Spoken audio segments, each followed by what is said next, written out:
but they're not willing to let go of the benefits of their current position in order to take on the benefits that Jesus offers.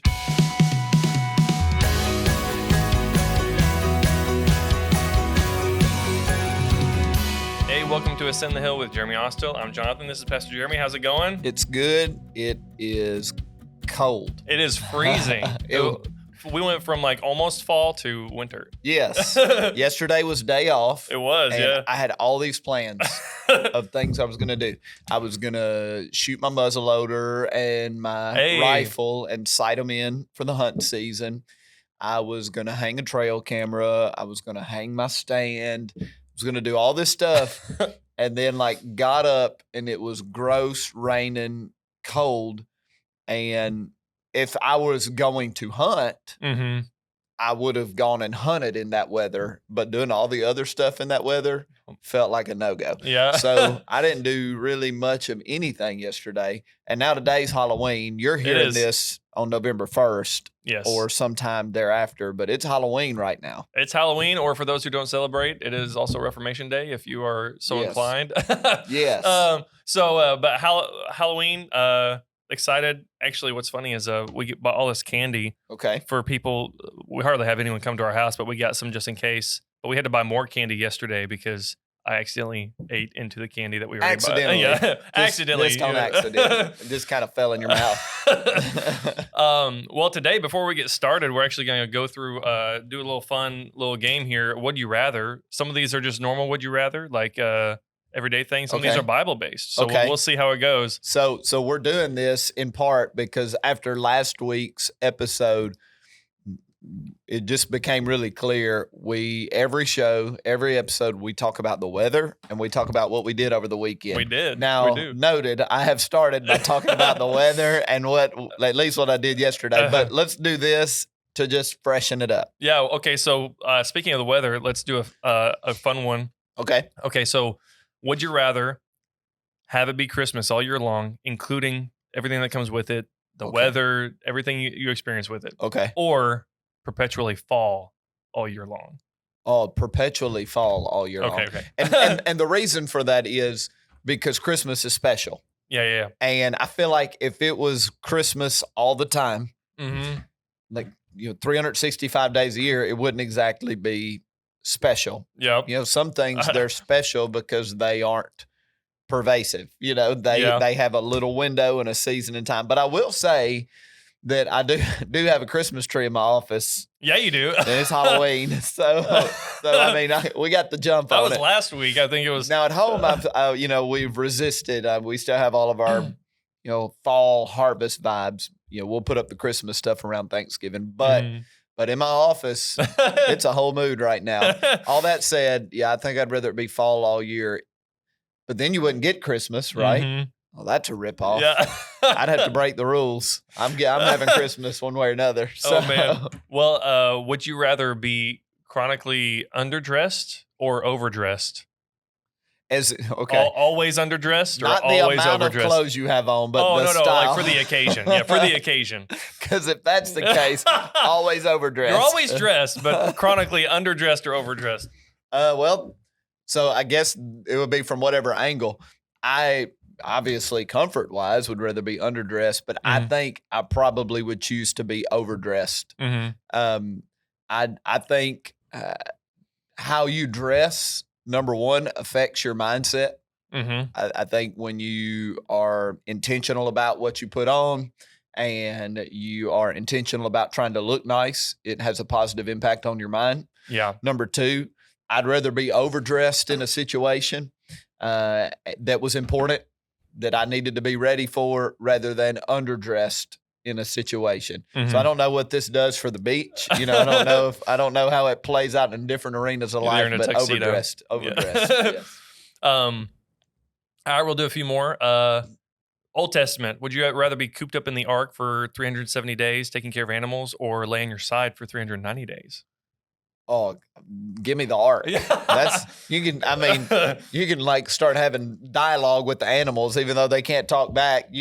But to have to lay on your side for How many days did you say? 390. Okay. Was that Ezekiel? I think so. Okay. I'm having a blank. But the thought of having and like not getting up to make some kind of big prophetic statement. He also cooked with his own excrement. So, you know, oh yikes. He was doing all kind of stuff. I missed that part. He was wilding. All right. Oh, man. So put me in the ark and like I'll talk to the animals. And I mean, speaking of Christmas, would you rather be a shepherd or a magi around the manger? A magi? A magi? Magi? Oh, wow. Magi? Magi. I don't know. Wise man. Yeah, wise man. A shepherd or a wise man? Well, I think I'd rather be the wise person. Yep. I'd rather be the magi. I'd rather, I just think probably the economic status is different and the quality of life is probably different. Although, I mean, it had to be incredible to be one of the shepherds that the angel appeared to. Mm-hmm. But there is something really cool to me about the magi seeing a sign, knowing something significant had happened, and then going after it. Yeah, it's a wild story. Actually, like the pursuit. I mean, I might over spiritualize this, but the pursuit in the magi stirs me way more than the spontaneous happening that the shepherds experienced. Yeah, there's something in the magi that stirs my heart.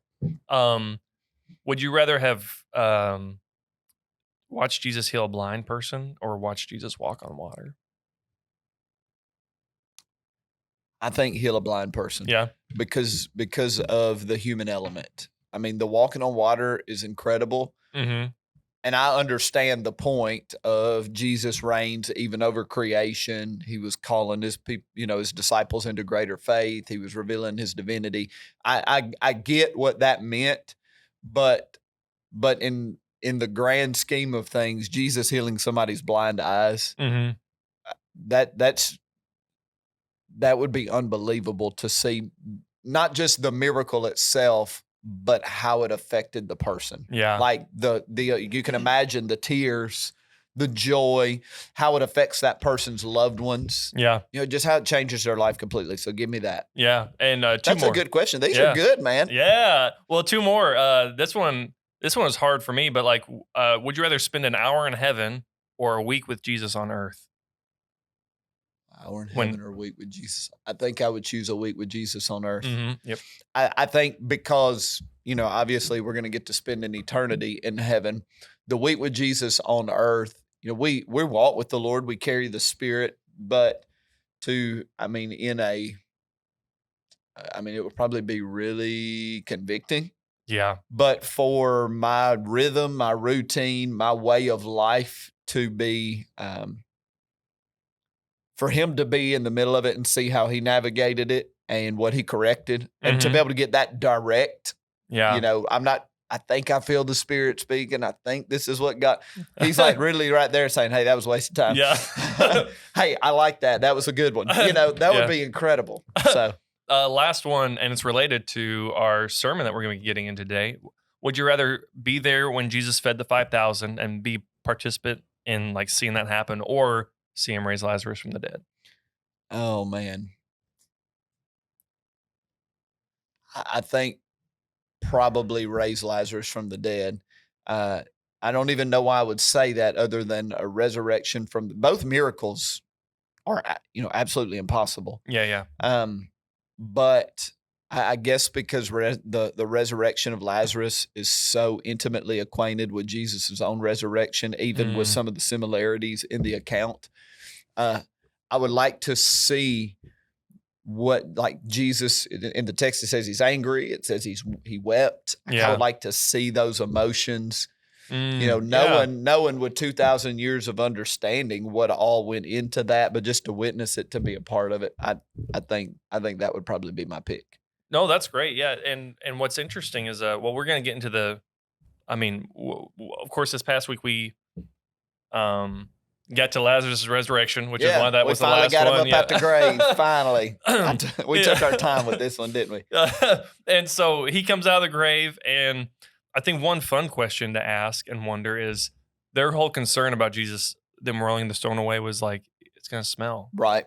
So I wonder, like, if he was raised from the dead, how long did the smell linger? Was there a smell now, or did it like dissipate immediately? What do you think?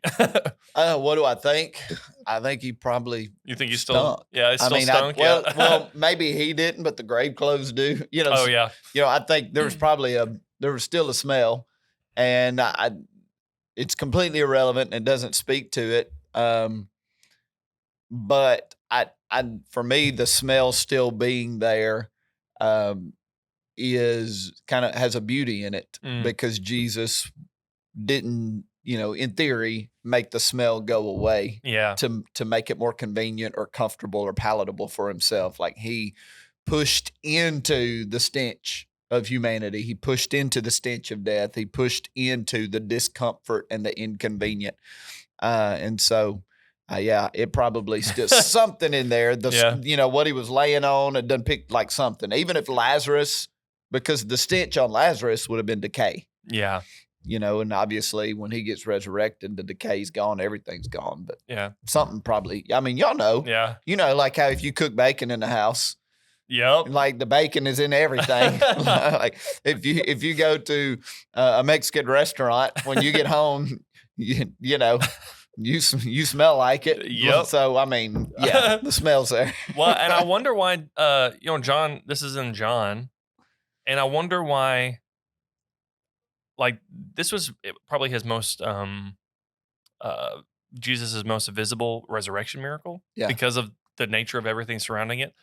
And it happens and we move on. And sometimes I wonder why there wasn't like a few questions asked of Lazarus. Like, what was it like? Right. It'd be interesting to ask him like, what was going through? Like, what did you experience? Yeah, and I think that's just very much in step with all the other miracles. Right. So many of them, and we alluded to it earlier in the series, so many of them, the person was faceless, nameless. They were just a person in need that got healed. We didn't have any backstory on them, much less any follow-up with them. And I think part of the reason that's important is because it keeps Jesus the main thing. Yeah. Right. It keeps him the focal point. It doesn't divert our attention to Lazarus. Every gospel writer, their point is Jesus. Yeah. And so, we do get testimony of Peter through his writings, John through his writings. We get some testimony of like how they were impacted. But even that, you don't. They're not like, bro, it's so cool to hang out with Jesus. Yeah. They're speaking to what they learned. They're speaking to how their worldview has changed because of him. Yeah, and it's interesting too because the whole miracle itself, while amazing and kind of wild when you think about it, was kind of controversial with the people who were watching. And I guess sometimes, like today, I guess it can kind of make sense, but I feel like in that moment, if something happened, something you think would have clicked in someone's head, and specifically talking to the religious leaders who were there. Yeah. Because they're standing there, they see all this happen, and their immediate thing isn't like, oh, maybe we were wrong. They're like, well, we need to kill him too. We need to kill him again. He just rose from the dead. We need to kill Lazarus again. Do it again.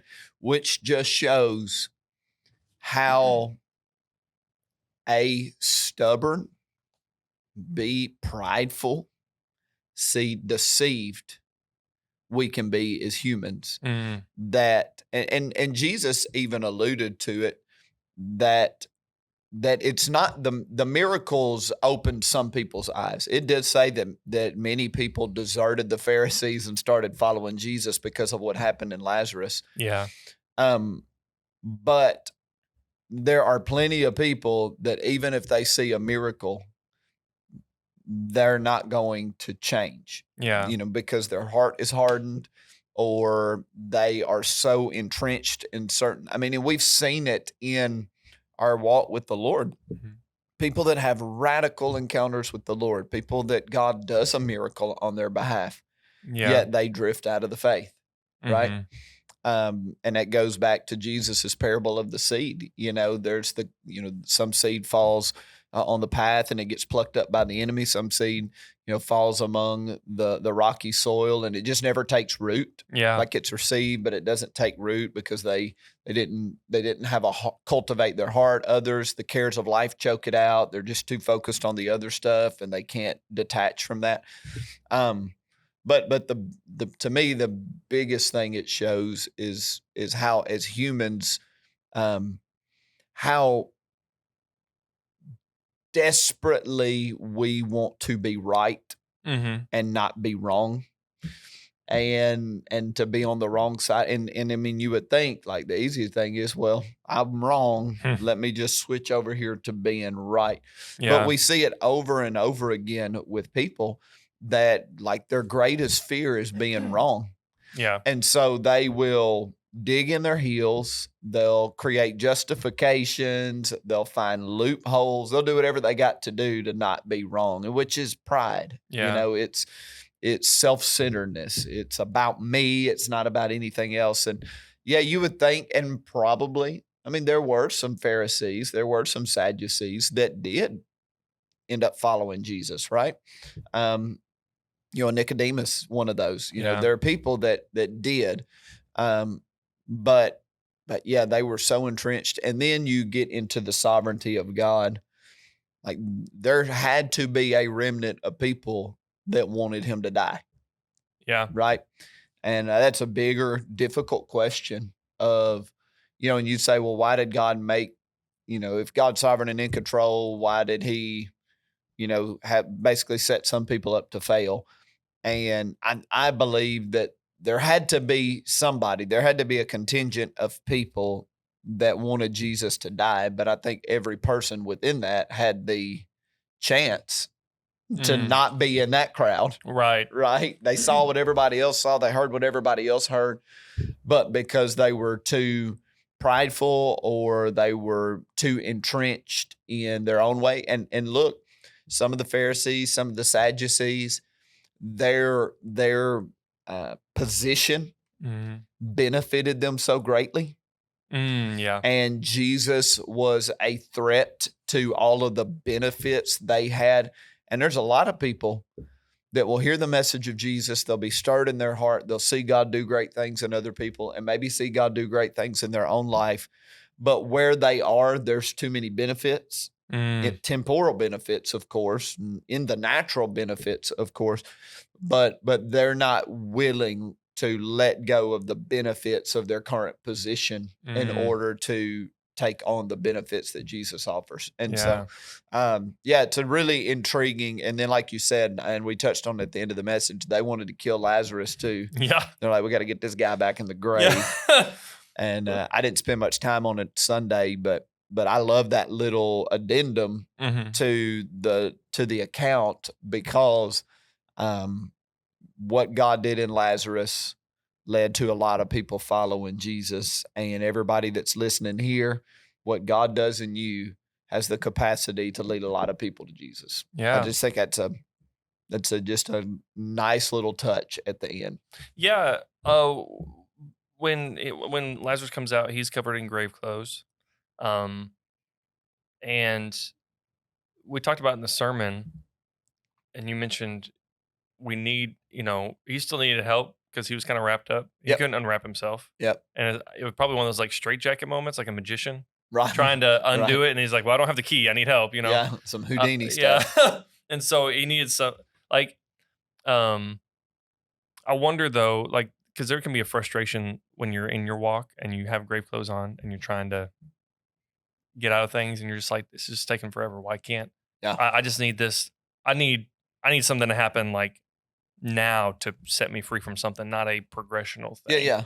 And so do you think that in the process of taking grave clothes off or working with people that it can change from this was a process, but through prayer or through seeking the Lord, he would afford the opportunity to have that sudden moment of, no, let's shift it. Let's get out of this. Every suddenly is simply the end of some process. Oh, okay, yeah. Like every suddenly that happens is at the end of some process, whether it was the Lord working a process, or us progressing. So I think we need to understand that suddenly doesn't mean there wasn't a whole lot of back work being done, right? Yeah.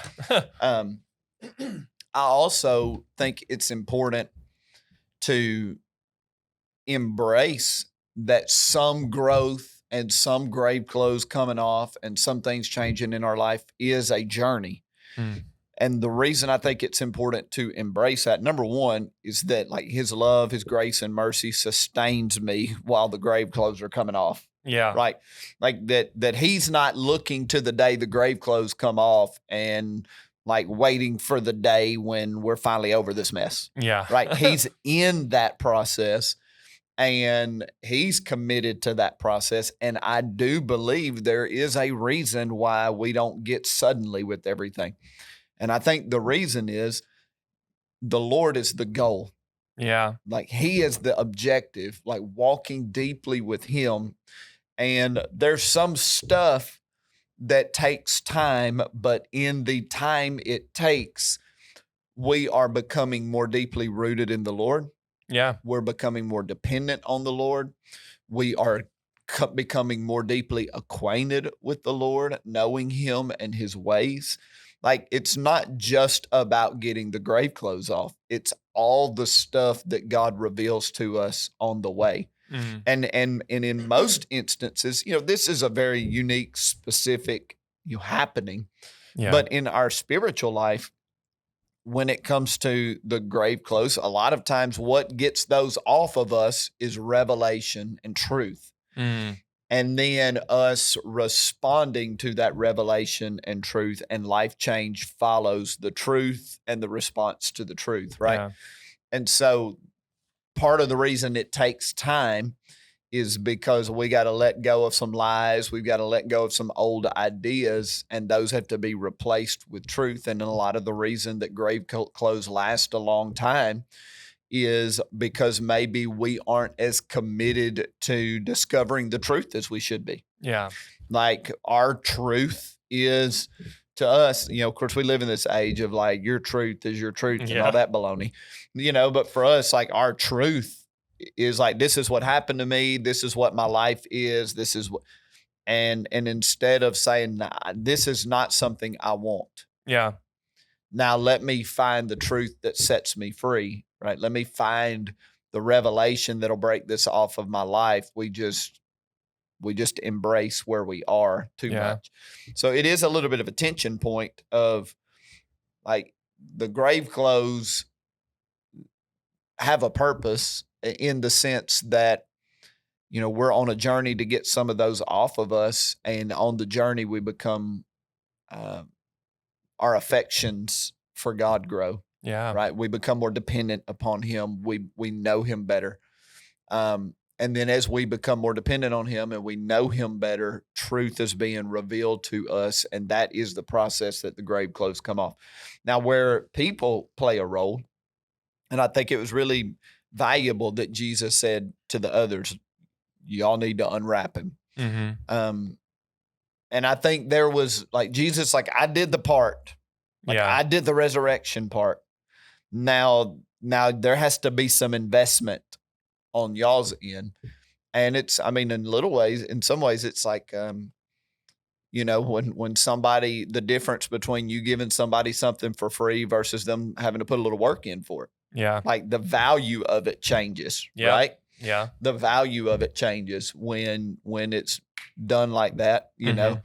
And so I think there's value though in people helping, because it's in large part a statement that there's some stuff in your spiritual life that is dependent upon you being in close enough proximity to other people that they can help you unwrap what you've been wrapped in. And that's, you take that thought right there, and then you fast forward to the epistles, and you read like John's epistle, which it's beautiful. John, of course, we're in the Gospel of John right now. The last week or two, I've been in 1 John, 2 John, 3 John, and in 1st, 2nd, and 3rd John, like his two big ideas are, number one, we saw Jesus in the flesh. If anybody says that Jesus didn't come in the flesh, they're lying. Yep. Like that was number one. Number two, love each other. not love the world, not love lost people, not like love each other in this Christian brotherhood and sisterhood. Like he goes as far as to say, like, if you don't love each other, you're not a Christian. Yeah. Like he gets real serious about it. Mm-hmm. And so I don't think it's coincidence that John's gospel identifies the people around Lazarus as a part of his unwrapping, because you go to his epistles and he's making it really clear that this life of yours is deeply intertwined with other brothers and sisters. Yeah. And really the only way you can do it right is if you're in close enough proximity with other believers. I've spit all over this mic. Oh. If you're close enough proximity with other believers that they can actually touch your issue. Like they have access to your grave clothes and they can help you untangle them. And all spiritual growth in my life, I mean, I'm at the point now, I'm 45 years old. I've said it many times. All I know is Jesus. So I'm at the point in my life where the majority of my spiritual growth is me and the Holy Spirit and the scriptures. But that is because I have a ton of experience with the Lord. But no doubt about it, like before I got to this spot, everything that I was in faith could be traced back to some other believer. Yeah.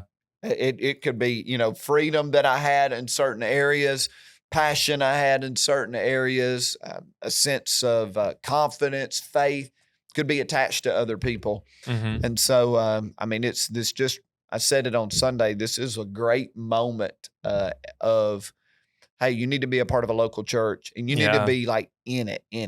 Yeah. In it.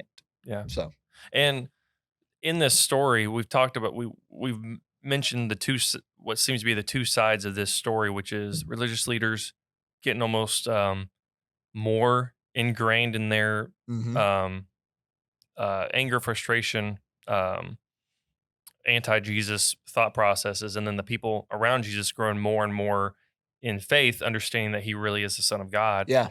And it brought up an interesting question, because at the end of the sermon, you say the statement, it's what Jesus has done in my life that will cause so many others to believe. And in the backdrop of there's different arenas of Christianity where it's like, well, God does this today, but he doesn't do this today. God does this, but he might not do this. I guess the question is our theological question, is our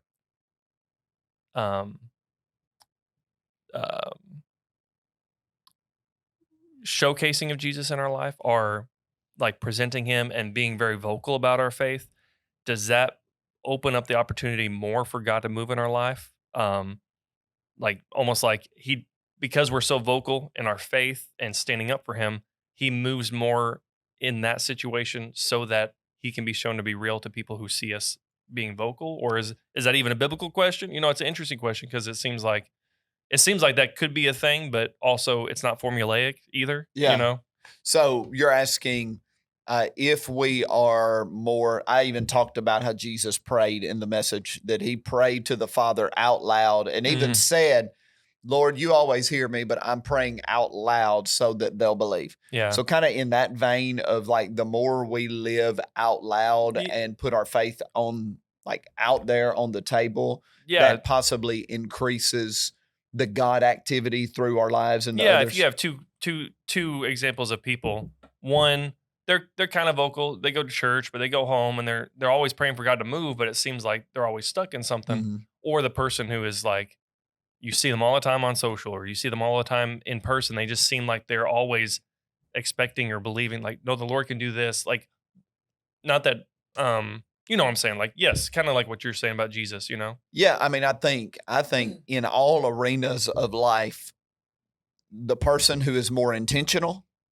the person who is more purposeful, the person, I'm getting a lot of, I'm trying to make it work here. The person who is more focused. I mean, you put intentional, purposeful, focused, and you put that in any arena of life. That person is going to have greater dividends than the person who is less intentional, less focused, less purposeful, right? Whatever career, whatever hobby, whatever occupation, and of course, spiritually. Yes, I think it's, the difference between, I would fish with my dad. And so most of the time when we would go fish, I got one fishing pole, we're in the boat, and we're trying to catch bass, and I'm throwing a buzz bait out there, or we're trying to catch, hybrid brim, and I've got a cricket on the end of my hook and a cork, and I got one. So we would fish that way a lot. Yeah. But we would crappie fish a lot of times by trolling. And what that meant is, like, we have a lot of fishing poles on our boat, and we have a lot of lines in the water. Yeah. Right. And it increased the odds and the amount of fish that we caught. Same deal like a trot line, right? Yeah. So, I used to run trot lines with my mama and my papa. So they were commercial fishermen at Kentucky Lake. They had a fish house, like a fish shop in Covington. And then they'd go to Kentucky Lake, a few days a week, and they would run trot lines and catch as many fish as they could. And trot lines are literally just this long line, like kite string, with hooks on it, and you put bait, and you very methodically, very or systematically, you're getting all the hooks in the water, and you let them sit. When you come back the next day and you start pulling it, and you've caught a lot more fish because you put a lot more hooks. Yeah. So just like a ridiculously simple concept, but yes, like the more intentional, the more purposeful, the more focused, the more hooks you put in the water, the more faith you exert, the more you allow people to know that you're a person of faith. Yeah. Like, the more clear and distinct that is, the greater the odds of seeing people's lives impacted through you. So yeah, without a doubt. And I know that obviously, personality traits play into that. Yeah. If you're more verbal, if you're more extroverted, if that's easier for you, that's a little more comfortable for you. I've got a little situation I'm working right now. So every Sunday morning I go to Starbucks. Yep. And I know some people think that's satanic, but let me tell you what I'm working on. So I've got a gentleman that is there every Sunday morning. And he works there. I mean, it's rare that he's not there. And there's another lady that's there usually, 2 out of 4 Sundays. And they both usually are the ones that take care of our order. And at this point, when I pull up, when I start my order, he knows it's me. Yep. He asks if Neelan is in the car with me. We're interacting. Yeah. And, he knows my name. I know his name. And, a few weeks ago, he kind of inquired a little bit about where we were headed to. Yeah. And I said, well, we're headed to church. I pastor this church, This past Sunday, we had conversation about it. He remembered, so I'm just like, I was asking questions about his life. I'm leading. Right. Yeah. But none of that happens if I never tell him what I do. None of that happened. Like, there has to be some intentionality to reaching people. Right. Yeah. And so it's my belief that he is going to end up in our church one day. Yeah. And he's, man, what an incredible guy. Like, all of my interactions have been so positive. He works an overnight shift, in a different part of the city, comes in and opens Starbucks and works there till 9:30. But like, one of these days he's going to roll in the 10:30 service. Yeah. That's the goal. Yeah. But again, it's an intentional process. Yeah. Right. And so all that to say, that was a really long answer to the question, but yeah. Well, no, it's a good point, because, you can't catch fish if you don't show up to fish. Right. You can't just wish a fish is going to hop in your lap. You got to go out there. Go to the market and buy one, but that's a whole nother deal. I don't know where that fits in spiritually. But no, that's good. Good point of just being available and being intentional, because if you're intentional, you'll probably see more results if you're intentional rather than just passive, waiting for things to happen to you. Right. And so this week, I believe we're finishing the last part of this story, right? Yeah. So I just felt like it needed another week. Yeah. And so we're going to move to the next chapter. Yeah. And this is basically the aftermath of Lazarus's resurrection. Yeah. And it's a really neat moment where you do like a rare thing that in the Gospels where you do get a bit of a follow-up to what happened. Most of the miracles we've talked about, the woman caught in adultery, the woman at the well, the woman with the issue of blood, so many different ones, never to be heard from again. But this one in the next chapter, we get to hear basically the epilogue, if you will, of Lazarus, Mary, and Martha. I think it's going to be a fun Sunday. I'm going to be talking about something that I really enjoy talking about. Mm-hmm. And it's not really, I've not really talked about this on a Sunday morning yet. Yeah. So it'll be some content that is a little new to the Sunday morning context. I'm really excited about it. Yeah. Well, make sure you're here in person or watch online at csnlive.org. And make sure if you know someone who needed this podcast today, make sure to share it with them. Send it to a few friends. Yep. Like we've said every week, send it to a few wow, goodness. Send it to a few friends. I'm going to work on my talking, and we'll see y'all next week.